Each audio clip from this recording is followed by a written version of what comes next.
Finally Mayapur চলে এসেছি আর এতটাই কুয়াশা পড়েছে যে hello guys, welcome back to my channel to our new blog. বন্ধুরা, আজকে তোমাদেরকে নিয়ে যাব আমি মায়াপুর নবদ্বীপ ধাম। মায়াপুর নবদ্বীপ যাব আমি বাসে করে, মানে ট্রেনে করে এতদিন ধরে প্রত্যেকটা ব্লগ করেছি, আর আজ করব আমি বাসে। চলো একেবারে রাতের বেলা বাসের মধ্যে দেখা হচ্ছে, সে করে যাব, সেই জন্য অনেক কিছু কেনাকাটা করতে হবে। চলো রাতের বেলা একেবারে বাসে দেখা হচ্ছে। গাইস, এখন আমরা কেক আনতে চলে এসেছি, কারণ কালকে সকালে সবাইকে টিফিন দিতে হবে। আর এখন আছি কেক কারখানাতে, মানে রুটি কারখানা, এখানে কেক তৈরি হয়। তো এখন কেক গুলো নিয়ে বাড়ির দিকে চলে যাব, যখন বাস আসবে তখন একেবারে বাসেতে লোড করব। তো চলো কেক টেক নিয়ে একেবারে রাতের বেলা বাসে তোমাদের সঙ্গে দেখা হচ্ছে। তো বন্ধুরা, এই হচ্ছে অনুপম সামন্ত, এদেরই বাস ছাড়ছে, এর বাবা, ঠিক আছে, এর বাবা বাস ছাড়ছে। আর একে তো সবাই চিনো, আমার অনেক ভিডিওতেই ছিল, ঠিক আছে, আজও থাকবে, মানে মায়াপুরের ব্লগেতে থাকবে। তো যা হচ্ছে, মানে একেবারে রাতের বেলা বাসে দেখা হবে, রাতের বেলা বাসে দেখা হবে, তারপর কালকে সকালবেলা একেবারে দেখা হবে, ঠিক আছে। বেশি চার্জ নষ্ট করবো না, কারণ কালকে সারাদিন ভিডিও করতে হবে আমাদেরকে। তো চলো, বাই বাই। তো বন্ধুরা, আমরা মায়াপুরের উদ্দেশ্যে রওনা দিয়ে দিয়েছি, আর বাগনান পেরিয়ে সবে মাত্র আমরা হাই রোডের মধ্যে উঠেছি।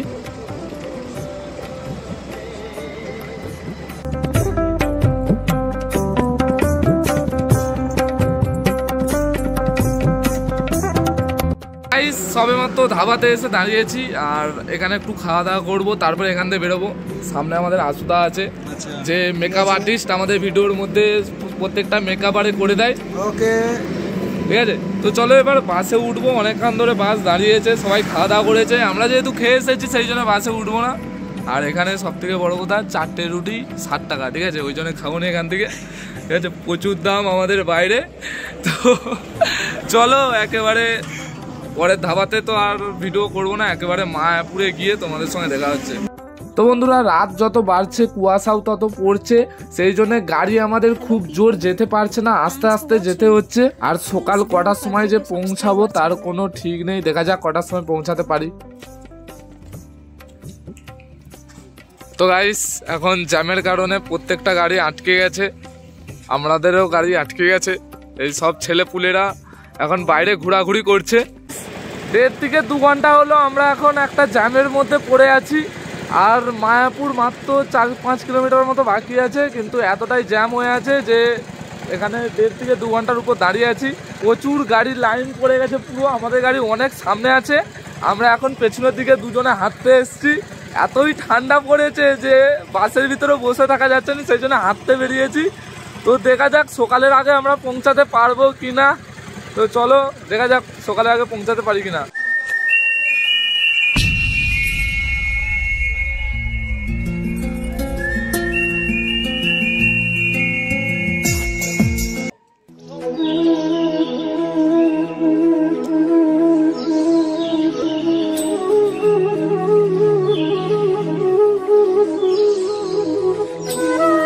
ফাইনালি মায়াপুর চলে এসেছি, আর এতটাই কুয়াশা পড়েছে যে মানে দূরের কিছু দেখাই যাচ্ছে না, তবুও আমরা হাঁটতে বেরিয়েছি।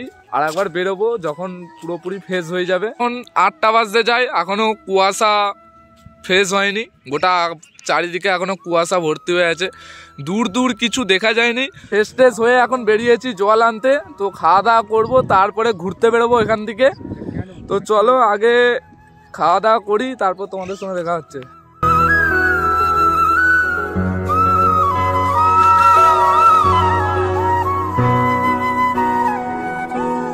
তো গাইস, এখন বাজে 8টা বাজে এখন, আর এখনো মেঘলা আকাশ হয়ে আছে, মানে কুয়াশা গোটা চারিদিকে ভর্তি হয়ে আছে। তো বন্ধুরা, আমি বাসের সামনে টিফিন করছিলাম, সেটা দেখার পর আমার এই 2 বন্ধু ছুটে আসলো টিফিন খাওয়ার জন্য, কিন্তু কে আগে খাবে সেটা নিয়ে দুজনের মধ্যে ঝগড়া লেগে পড়ে। এখন আমরা এসেছি গঙ্গা স্নানে, তো গঙ্গা স্নান করবো না, কারণ এখন 10টা বাজে, তার উপর এখনো সূর্যের আলো বেরোয়নি, গোটা মেঘলা ওয়েদার হয়ে আছে। তো স্নান করবো না, এমনি মাথায় জল ছড়িয়ে তারপরে বেরোবো। গাইস, গঙ্গা স্নানের কাছে এসে দেখলাম কেউই স্নান করেনি, কয়েকজন স্নান করছে, কারণ এতটাই ঠান্ডা কেউ নামতে পারেনি নদীর মধ্যে।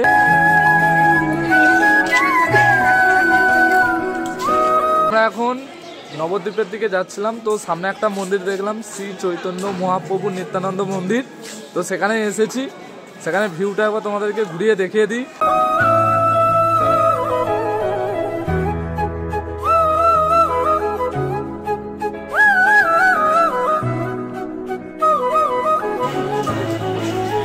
তো বন্ধুরা আমরা এখন চলে এসেছি মায়াপুর লঞ্চ ঘাট, আর এখান থেকেই আমরা যাব নবদ্বীপ। তো বন্ধুরা মায়াপুর এবং নবদ্বীপের যেই দুটি নদী আছে সেই দুটো নদীর নাম হচ্ছে গঙ্গা এবং ভাগীরথী, আবার কেউ কেউ বলে জলঙ্গি আর একটা হচ্ছে ভাগীরথী। এই নদী দুটির রং আলাদা, একটা হচ্ছে সবুজ আর একটা হচ্ছে জল ঘোলা।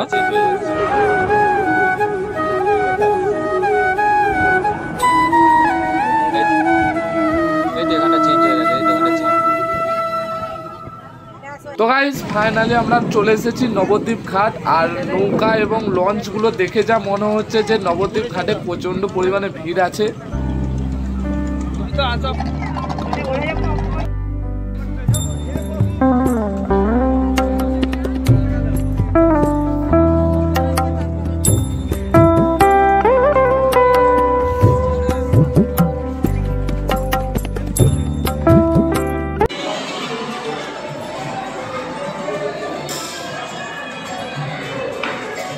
এখন আছি নবদ্বীপে। তো এই ফেরিঘাট থেকে এসে একটা টোটো ভাড়া করেছি আমরা, তো 350 টাকা নিচ্ছে। আর এই টোটোতে করেই মানে নবদ্বীপে যত মন্দির আছে সব মন্দিরে আমরা ঘুরবো। তো চলো প্রত্যেকটা মন্দিরে গিয়ে তোমাদের সঙ্গে দেখা হচ্ছে। তো বন্ধুরা প্রত্যেকটা মন্দিরের নামগুলো আমার ঠিক জানা নেই, সেই জন্য আমি বলতে পারছি না তোমাদের। আর তোমরা যদি কেউ নবদ্বীপ প্রথমবার এসে থাকো তাহলে তোমরা আসার পর কেউ টোটো ভাড়া করো না, কারণ বেশি দূরত্বে নেই এই মন্দিরগুলো।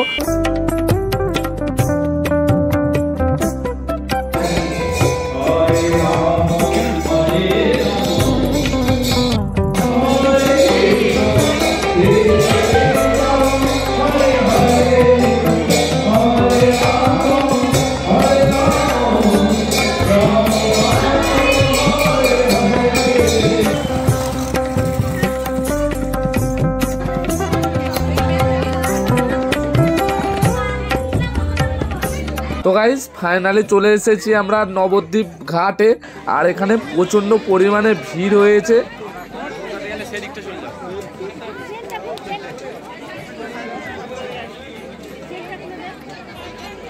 গাইস আমরা এখন চলে এসেছি মায়াপুর ইস্কন মন্দিরের সামনে দুপুরের ভোগটা খাওয়ার জন্য। আর এখানে ভোগের থালি 40 টাকা থেকে শুরু আছে। এখানে নানা রকম ভোগ পাওয়া যায়, তোমরা যে যেরকম খেতে চাও এখানে আমি ভিডিওর মধ্যে দিয়ে দেবো প্রত্যেকটা থালির কিরকম কি খাওয়ার কিরকম কি রেট আছে। আর আমরা কেটেছিলাম 40 টাকার টিকিটটা। আমরা এখন যাচ্ছি ভোগ খাওয়ার জন্য। আর আমরা যে টিকিটটি কেটেছিলাম সেই টিকিটের ভোগ হচ্ছে খিচুড়ি, ভাত এবং সব রকম সবজি দিয়ে একটি তরকারি।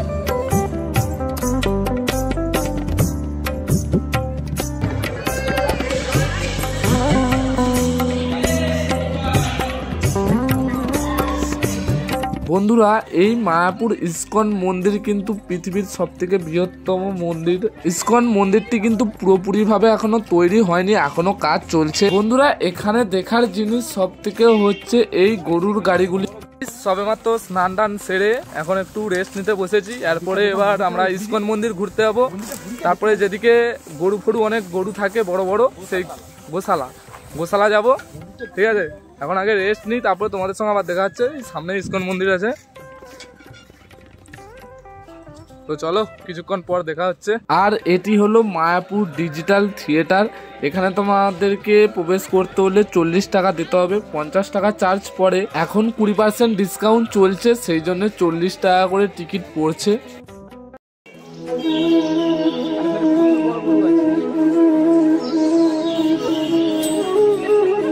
তো বন্ধুরা এখন আমরা যাচ্ছি গোশালা, আর এটি হচ্ছে গোশালার গেট। তো বন্ধুরা গোশালার ভেতরে প্রবেশ করতে না করতে একটা সুন্দর দৃশ্য দেখলাম, যেটি হচ্ছে গরু পাইপ দিয়ে জল বের হচ্ছে, সেখান দিয়ে জল পান করছে।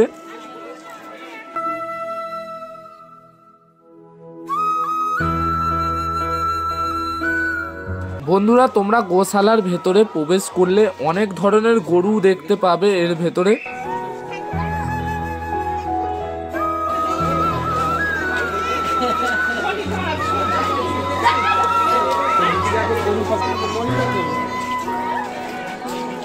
এখানে অনেকগুলি করে প্রসাদ বিক্রি হচ্ছে। প্রসাদ মানে গরুর খাবার, যেগুলি গরুকে খাওয়ানোর জন্যই। তো তোমাদেরকে এগুলো কিনে তোমরা এই গরুগুলোর দিকে খাওয়াতে পারো। আর এটি হচ্ছে গোশালার ভেতর সব থেকে বড় গরু। গাইস, এই গরুটি একটু আলাদা রকমের, এর মুখটা হচ্ছে একটু ছোট্ট মতো আর শিংগুলো বিরাট বড় বড়। তোমরা কিন্তু এই গোশালার ভেতর যদি আসো তাহলে অনেক নানা ধরনের গরু দেখতে পাবে।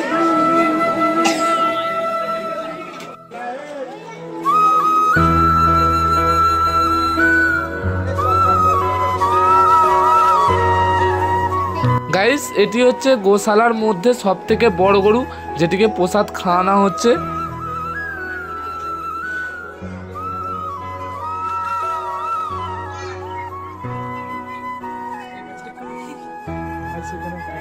ফাইনালি আমাদের গোশালা দেখা সম্পূর্ণ হলো। তো এবার আমরা ইস্কন মন্দিরের দিকে যাব। ইস্কন মন্দিরে যে আরতিটা হয় সন্ধ্যেবেলা, সেই আরতিটা দেখব।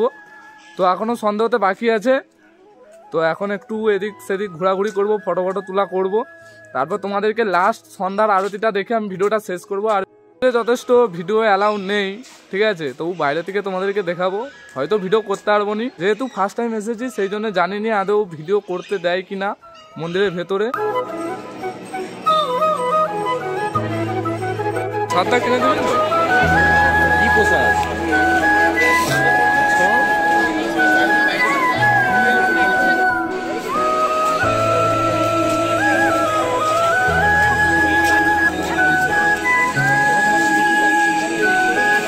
তো বন্ধুরা, এই হাতিগুলো কিন্তু মন্দিরের ভেতরেই থাকে, এইভাবেই চড়ে। তো সকালবেলা বেরিয়েছিল, কিন্তু আমি দেখতে বেরিয়েছিলাম কিন্তু দেখতে পাইনি, এই বিকেলবেলা দেখতে পেলাম।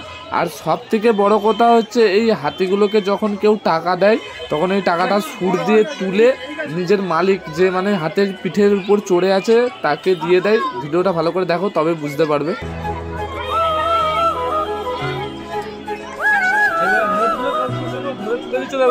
তো গাইস, এখন আছি ইস্কন মন্দিরের সামনে। আর এখানে এখন একটু ঘুরতে এসেছি, এখনো সবাই আসেনি। সবাই একসঙ্গে আসলে তবে মন্দিরে প্রবেশ করব। আর কিছু প্রসাদ আরে কিনতে যাব এখন। তো আর দেখা হচ্ছে না। ভিডিওটা যদি তোমাদের ভালো লেগে থাকে অবশ্যই চ্যানেলটিকে সাবস্ক্রাইব করে আমাদের পাশে থাকো, কারণ মন্দিরের ভিতরে ক্যামেরা অ্যালাউ নেই।